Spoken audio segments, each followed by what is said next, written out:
सुना होगा ना कि कानून सिर्फ गरीबों के लिए है, अमीरों के लिए कोई कानून नहीं है, अमीरों के लिए सिर्फ कानून के दाव पेच है। ये चीज आज की डेट में सिद्ध होती दिख रही है क्योंकि हमारी कोर्ट्स ही इस चीज को प्रूव करने में खुद लगी हुई है। देश की सर्वश्रेष्ठ अदालत सुप्रीम कोर्ट ने आज एक टिप्पणी की जिसके बाद मुझे ऐसा लगा कि ये जो कहावत है, जो कहा गया है, ये बिल्कुल सही और सटीक कहा गया है। क्या हुआ कि अनिल देशमुख के वकील ने एक मांग की कि ये जो चोर अनिल देशमुख है, इसकी तबीयत बहुत खराब रहती है और इसकी एज भी ज्यादा हो चुकी है, तो इसकी बेल प्लेयर पे बॉम्बे हाई कोर्ट सुनवाई नहीं कर रहा है, आप कुछ करिए। सुप्रीम कोर्ट में कहा कि आप कुछ करिए, आप इंटरवीन करिए जिससे इसकी बेल प्लेयर पे जल्दी से जल्दी हियरिंग हो।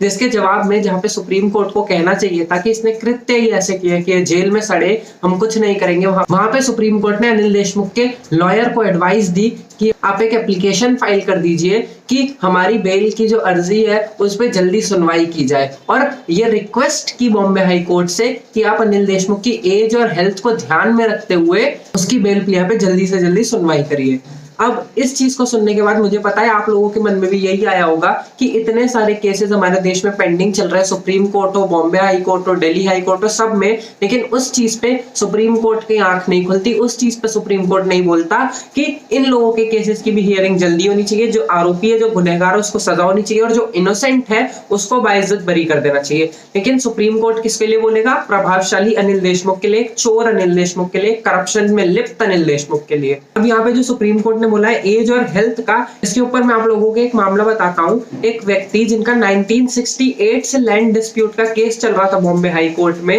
जिनका 27 साल से केस पेंडिंग था बॉम्बे हाई कोर्ट में, उसकी डेट नहीं आ रही थी हियरिंग की, तो उन्होंने सुप्रीम कोर्ट में एक बार फाइल किया था कि हमारी प्लिया को, हमारे केस को जल्दी से जल्दी हियर किया जाए। लेकिन सुप्रीम कोर्ट ने जब तक उस पर संज्ञान लिया तब तक उस व्यक्ति की 108 वर्ष की उम्र में मृत्यु हो चुकी थी, और वो व्यक्ति तो 108 साल का था, अनिल देशमुख तो सिर्फ 72 ईयर्स का है। और एक्चुअल में इसको क्या दिक्कत है मुझे नहीं समझ में आता, क्योंकि अभी कुछ महीनों पहले तो एक करप्शन में इतना लिप्त था, वसूलिया में इतना लिप्त था कि 100 करोड़ कमा रहा था हर महीने। उसके बाद इसको कोई तकलीफ नहीं थी, तब इसको कोई हार्ट की प्रॉब्लम नहीं थी, तब इसको कोई बीमारी नहीं थी, तब इसकी एज का कोई दिक्कत नहीं थी। लेकिन अब जब ये जेल में है, जब इसको सजा मिल रही है, और सजा भी क्या मिल रही है, हर दिन तो ये हॉस्पिटल में रहता है अपनी बीमारी का बहाना देके, उसके बाद भी इसको बाहर आना है, उसके बाद भी इसको अपने गलत कृत्यों में जल्दी से जल्दी लगना है, और यहाँ पे सुप्रीम कोर्ट ने भी उसका सपोर्ट कर दिया।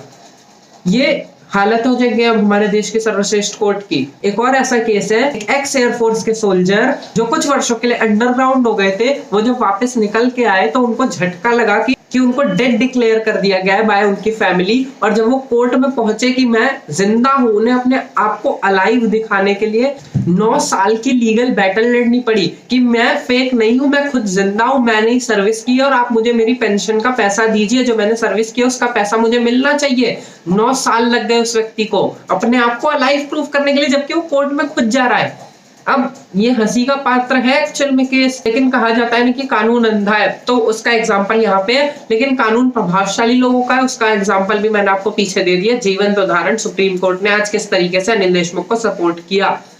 इस चीज को हम डिनाई नहीं कर सकते कि प्रभावशाली लोग कानून के साथ खेलते हैं और कानून एक्चुअल में फिर उनका ही साथ देता है। ये किसी से अब छुप नहीं रही है बात, क्योंकि हमारी कोर्ट सी इस चीज को प्रूव करने में पूरी तरीके से लगी हुई है। अब जो सुप्रीम कोर्ट का डिसीजन है, इसके बाद मुझे नहीं पता कि क्या होगा, बॉम्बे हाई कोर्ट इसको स्वीकार करेगी या नहीं, लेकिन मैं तो कहता हूँ इस व्यक्ति को लंबे समय तक जेल में रखो, जब तक कि सारे राज न उगल दे। और एक्चुअल में इसको कोई कुछ नहीं हुआ है, क्योंकि जब ये बाहर था, जब ये वसूलियां कर रहा था, तब इसको कुछ नहीं हो रहा था, तब इसको कोविड का डर नहीं था, तब इसको हार्ट की प्रॉब्लम नहीं थी। लेकिन जैसे इस पर शिकंजा कसे जाने लगा, इसको हार्ट की प्रॉब्लम हो गई, इसको कोरोना से डर लगने लगा, इसको प्रशासन से, पुलिस अथॉरिटीज से डर लगने लगा। तो इस जैसे झूठे मक्कार चोर व्यक्ति के लिए जेल ही एक सजा है। इस वीडियो में इतना ही, आप लोग इसे शेयर कर सकते हैं। जय हिंद।